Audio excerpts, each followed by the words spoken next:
غابات الأمازون أكبر نظام حي على وجه الأرض. هنا كل كائن له دور، وكل حركة لها معنى. هذه الغابة لا تعرف فقط بحجمها، بل بتنوع الحياة التي تخفيها.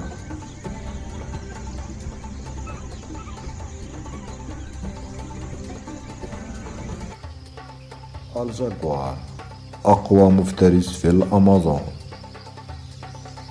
جسمه عضلي وحركته هادئة،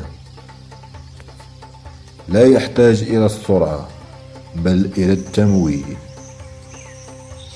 وجوده وحده يكفي لفرض التوازن في الغابة.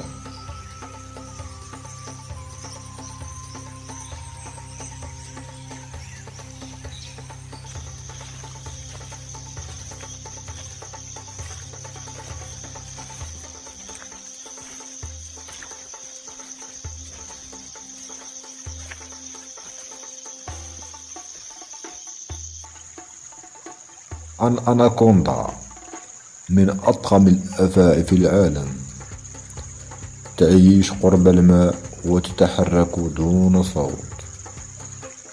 قوتها ليست في السم بل في الضغط على الفريسة.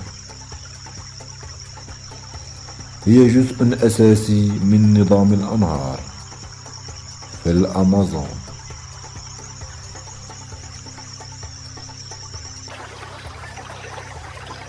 الكايمين أحد أقدم الكائنات في الغابة، عيناه فوق الماء وجسده مخفي تحته. يتحكم في مناطق واسعة من الأنهار والمستنقعات. هدوءه لا يعني الأمان.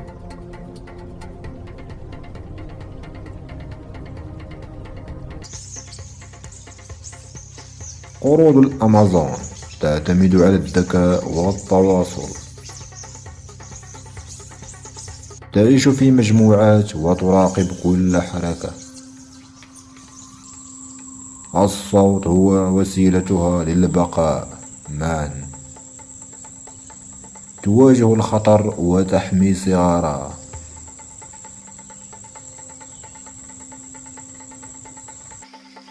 ألوان زاهية لكن تحذير واضح. الضفدع السام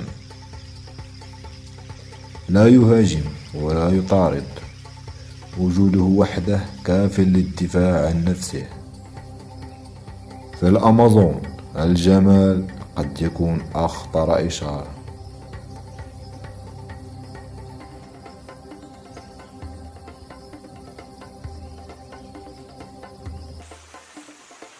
طيور الأمازون تملأ الغابة بالحركة والصوت الجميل.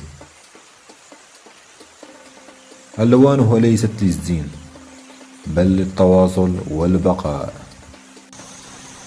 من الأعلى ترى الغابة كاملة وتحافظ على توازنها الطبيعي. الأمازون ليست غابة فقط، هي شبكة حياة.